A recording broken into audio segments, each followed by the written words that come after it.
Competition or inhibition ELISA is the most complex type of ELISA method.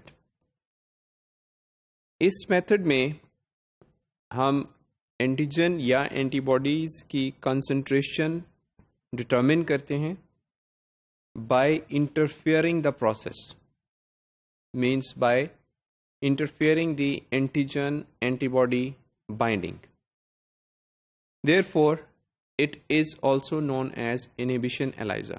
इस method को अगर पहले से डिस्कस मेथड के साथ कंपेयर किया जाए, उन मेथड्स में हमने बात की कि एंटीजन प्रेजेंट है, एंटीबॉडी ऐड की, if they are complementary they are similar, they can bind with each other and they can make the complex.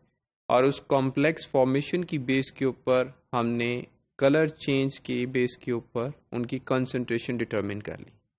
But in this method, we are going to interfere this binding and then we are going to determine whether the particular antigen or antibody is present or not. Their principle can be the similar. For the principle for this method can be the similar as discussed earlier with the other formats like direct ELISA, indirect ELISA or sandwich method.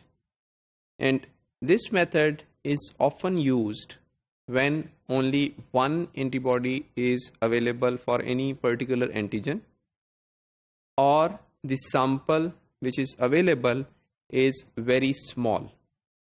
If the sample is very small, then there is likely a possibility इस sample को अगर हम बाकी दूसरे methods को use करते हुए detect करने की कोशिश करें तो हो सकता है रीजनेबल सिग्नल हमें ना मिले, और रीजनेबल सिग्नल ना मिलने की वजह से हम इसके बारे में जो इन्फॉर्मेशन है वो गैदर ना कर सकें.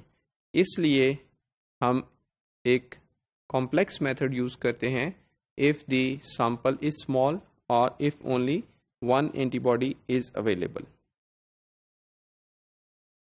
जो स्टेप्स हैं to perform this method is similar. That first we add the antigen, or we coat the the plate, then we add the sample.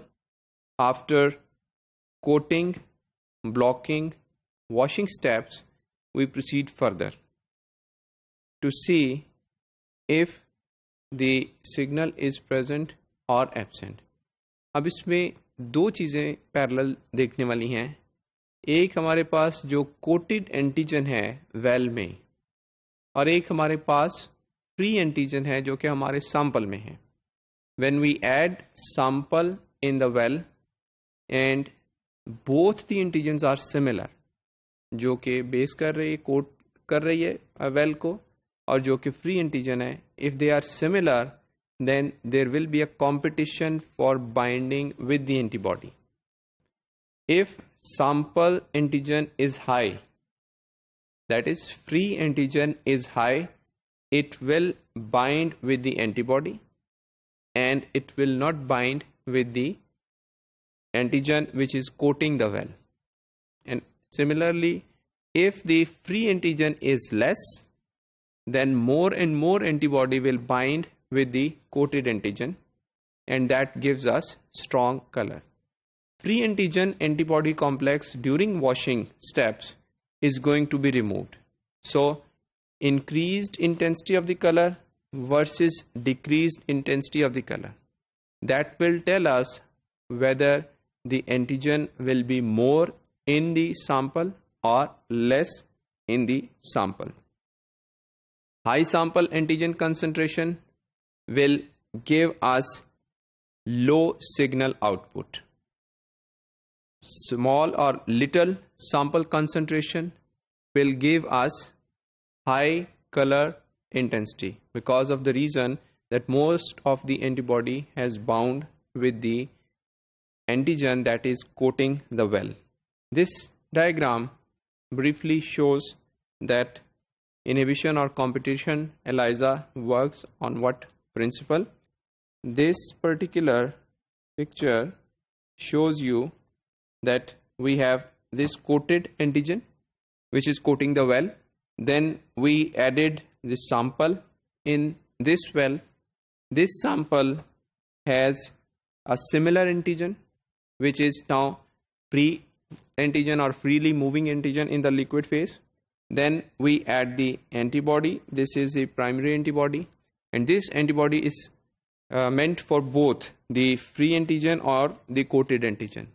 So depending upon the concentration of free antigen, this antibody is going to bind with the free antigen or with the coated antigen. For a moment, we suppose that there is high concentration of the antigen in the sample, so there is high concentration of freely available antigen. The antibody is going to bind with the freely available antigen. Then we do the washing steps. In this washing step, all free antigen antibody complex is going to washed off. Very less antigen antibody complex is remained back in the well. So the color intensity which is going to appear is low. The interpretations of the results by this method are opposite as compared to previously discussed ELISA method. One is actually measuring antigen concentration by observing the extent of signal reduction. जितना signal reduced होगा उतनी sample में antigen ज़्यादा होगी. And similarly, this method can be a direct method or indirect method depending upon if the detection antibody, which was also known as primary antibody, is labeled with the enzyme, or we need an other antibody, the secondary antibody, which is coated or which is conjugated with the enzyme. This method can also be of two types, that is direct or indirect method.